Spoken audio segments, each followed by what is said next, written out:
The elevator doors opened on floor 12, even though our hospital only had 11 floors. The hallway outside was dark, silent, wrong, and standing at the far end was a nurse staring directly at me. The problem was, I recognized her. We buried her 3 days earlier. My hand froze over the emergency button. My throat went dry instantly. The old elevator lights buzzed above me while the woman slowly lifted one hand and pointed behind me. That's when I heard the elevator doors start closing by themselves, fast, like something inside the elevator didn't want me leaving. I shoved my arm between the doors and stumbled back into the hallway. My radio clipped against the wall as I almost fell. The woman at the end of the corridor never moved again. She just stood there under the flickering lights, her face pale and empty like she'd been waiting for me specifically. And then, every light on the floor shut off at once. My name's Daniel Mercer. I was 29, working overnight security at St. Vincent Medical Center outside Columbus, Ohio. Most night shifts were painfully boring. Empty hallways, sleeping patients, broken vending machines, and nurses trying not to fall asleep during 12-hour rotations. But after what happened on that elevator, I stopped believing hospitals were ever truly empty. The weird thing is, my night had started completely normal. I was checking security logs around 11:40 p.m. while eating stale crackers behind the main desk. The hospital had been understaffed for weeks, so security patrols doubled during night shifts. That meant more lonely walks through dark hallways, more dead silence, and more time noticing things you normally ignore. Around midnight, dispatch radioed me about motion alerts near the old East Wing elevators. That section had been partially closed for renovations after a pipe burst upstairs. Nobody should have been there except maintenance crews during daytime hours. I grabbed my flashlight and headed down alone. That's when I noticed the elevator panel already glowing on floor 12. At first, I assumed it was a system error. Old hospitals always had electrical problems.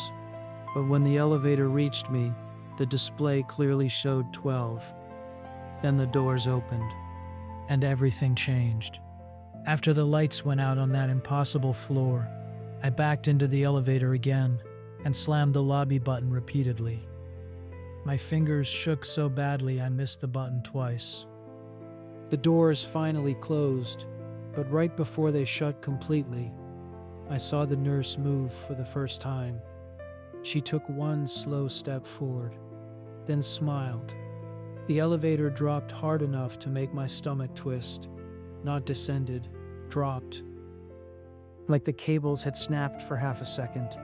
Sparks flashed above me while the lights flickered violently. And then it stopped on floor 3.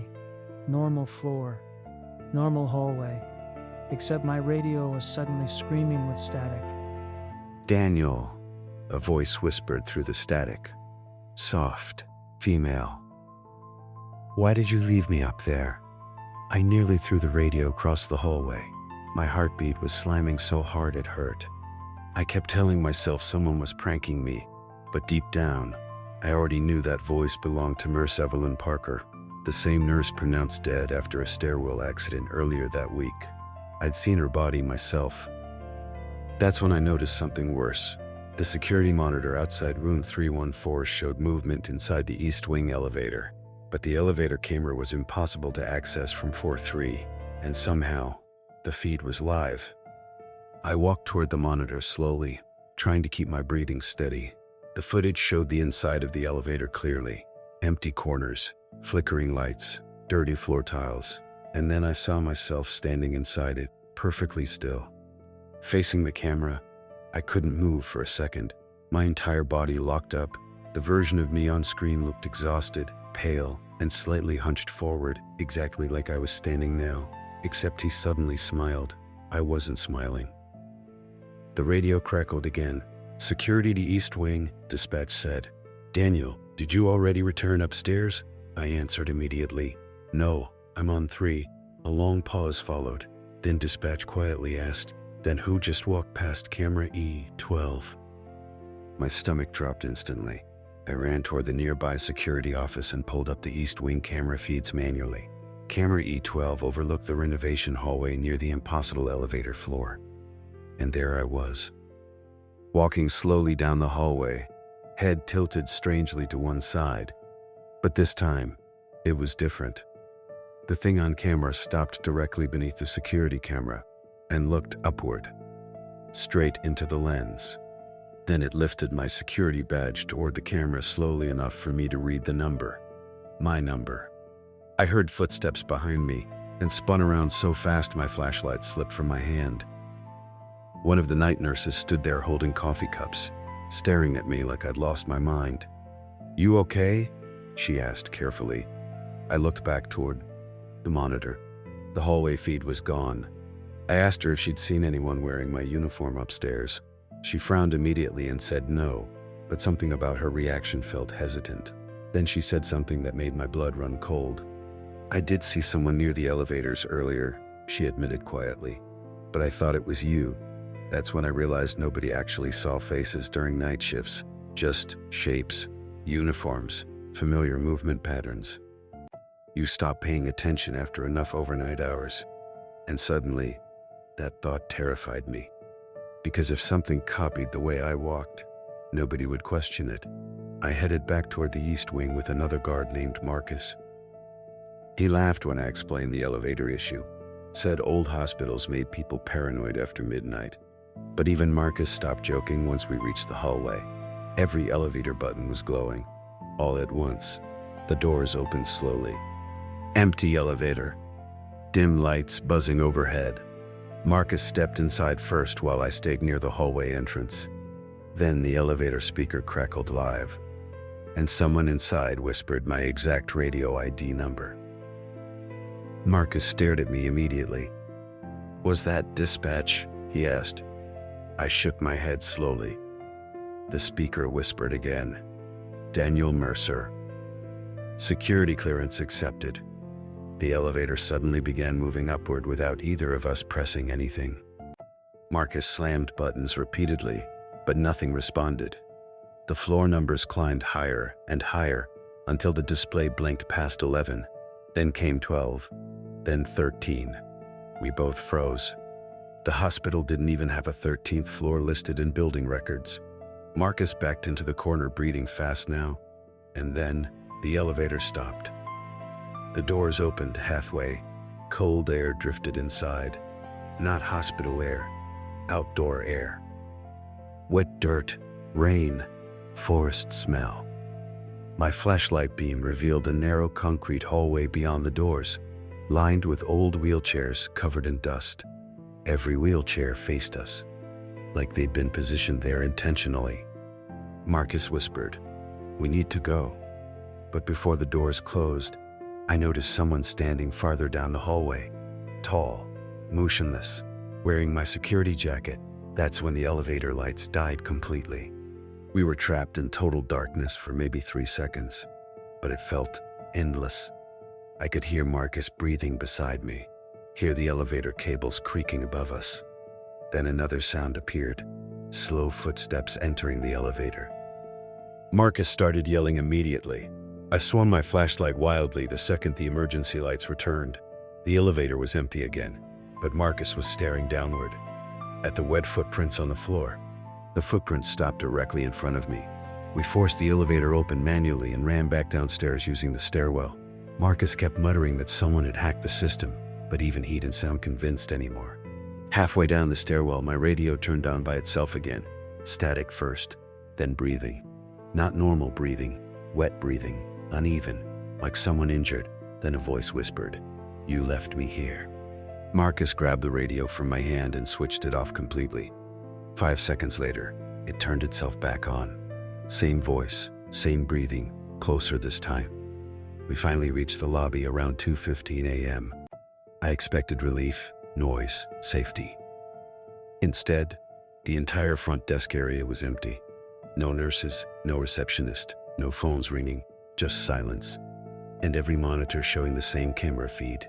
The feed showed me standing alone inside the East Wing hallway, motionless, facing the camera, exactly like before. Marcus slowly looked toward me, Daniel," he whispered carefully. I looked back at the screen. The version of me on camera suddenly raised one finger to its lips, then every monitor shut off. That's when I heard the elevator ding behind us. Marcus refused to turn around.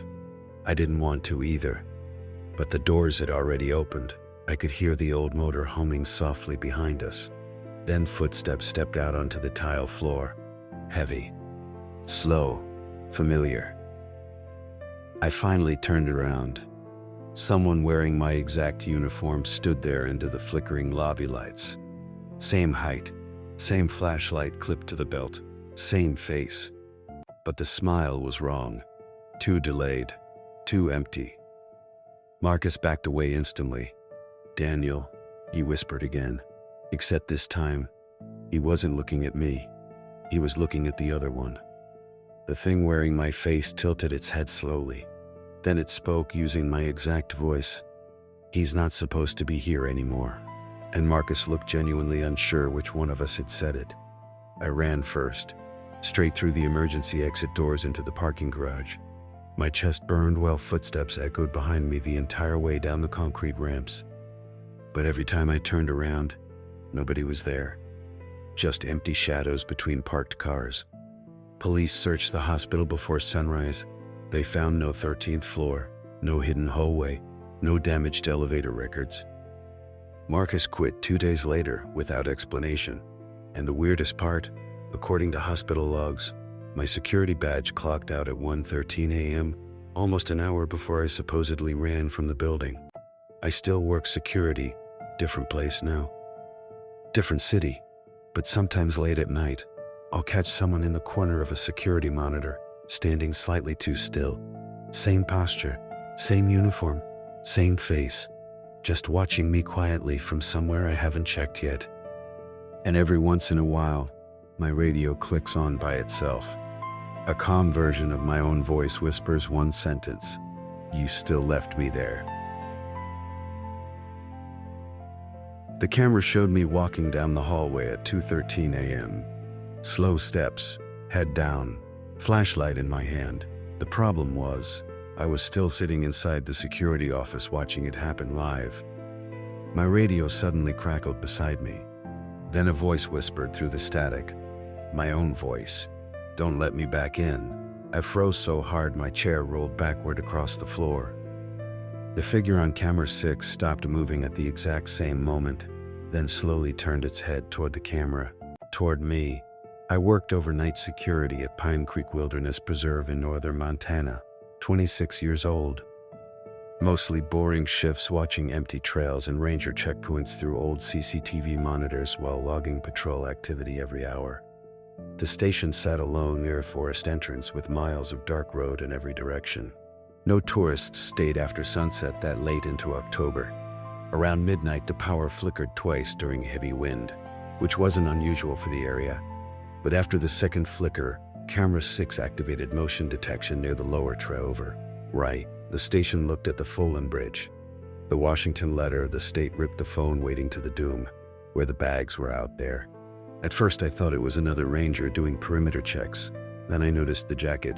Same gray hoodie, same flashlight clipped to the belt, same limp in the right leg from an old knee injury I got years ago. I leaned closer to the monitor trying to convince myself it was coincidence. But this time, it was different. The figure stopped directly beneath the camera and stared upward without moving. Even through the grainy footage, I could tell it had my face. My throat went dry instantly. I grabbed the radio and called Ranger Holt, the only other employee on duty that night. No answer, just static. Then my own voice came through again, calm, breathing heavily. "He knows you saw him." I nearly dropped the radio. That's when someone knocked on the station door. 3 slow knocks. I looked toward the entrance immediately. Frosted glass covered most of the door, but a shadow stood outside, perfectly still. My heart started pounding so hard I could hear it in my ears. Another knock hit the glass, slower this time. I forced myself toward the monitor again. Camera 6 was empty now. The hallway outside the office suddenly felt colder than before. I checked the patrol log to calm myself down, trying to focus on routine, but the latest entry had already been filled out, time-stamped 2:17 a.m., 4 minutes ahead of real time, signed with my name. The note underneath made my stomach twist. Left office to investigate movement near south fence. I was still inside the office. That's when I noticed something worse. Muddy footprints stretched across the hallway floor outside the security room. Wet dirt, pine needles, fresh footprints leading toward the back storage corridor, but none leading back out. I grabbed the flashlight and stepped into the hallway carefully. Every overhead light buzzed softly above me while the station creaked in the wind outside. "Holt," I called. No answer. Just the distant sound of a door closing somewhere deeper in the building. The storage corridor ended near an old Ranger locker room nobody used anymore. Half the lights back there barely worked. Shadows kept shifting every time the bulbs flickered. My flashlight beam shook slightly because my hands wouldn't stop trembling. Then I heard movement inside the locker room. Someone breathing. Slow, uneven breathing. I pushed the door open carefully and scanned a room. Empty benches, rusted lockers, old rain gear hanging from hooks along the wall. But at the far end of the room, one locker door slowly creaked open by itself. Inside was my backpack, the same one sitting beside my office chair upstairs. Same keychain, same patch stitched onto the side. I backed away immediately. My mind couldn't process it anymore. I ran back toward the office while my radio blasted static loud enough to hurt my ears. Then through the noise, I heard footsteps upstairs. Heavy footsteps crossing the office floor directly above me. But I had just come from there. I sprinted up the staircase 2 steps at a time. The office door stood open. My chair was spinning slowly, like someone had just stood up from it. Camera 6 still played live footage across the monitor wall, except now the figure was closer to the station, walking slowly toward the entrance gate, toward me. But this time, it was different. The camera timestamp read 2:31 a.m., 20 minutes ahead of real time now. And on screen, the figure suddenly stopped walking and looked directly into the camera again. Then it smiled. Not normal smiling, wrong smiling. Like somebody copying the expression without understanding it. My radio clicked on one more time. Open the door. I turned toward the entrance immediately because something started pounding against it downstairs. Loud, violent. The entire station echoed with each hit. I rushed toward the security monitors showing the front entrance camera. And that's when I realized something horrifying. The thing outside wasn't trying to come in. It was trying to get out. On the monitor, the front door kept rattling inward, while another version of me stood inside the lobby staring directly at the camera feed. My blood went cold. I slowly turned toward the hallway behind me. Empty, silent. When downstairs, the pounding suddenly stopped. Complete silence filled the station for several seconds. Then I heard footsteps climbing the staircase. Slow, familiar. Matching my exact walking rhythm. Step, drag, step, drag. My injured knee mirrored perfectly in every sound. I locked the office door instantly and shoved a filing cabinet against it. The footsteps stopped right outside. Then came the scratching. Fingernails dragging softly across the wood. "You left me outside," my own voice whispered through the door. Tears actually filled my eyes from pure panic at that point. I couldn't think straight anymore. Every survival instinct screamed at me to run, but the only exit was downstairs beside whatever was standing outside the office. Then the CCTV monitors flickered again. Every camera feed disappeared except one. Camera 2, the office hallway. I stared at the screen while static rolled across the image, and slowly, the camera adjusted focus. The hallway outside the office was empty. No one standing there, no footsteps.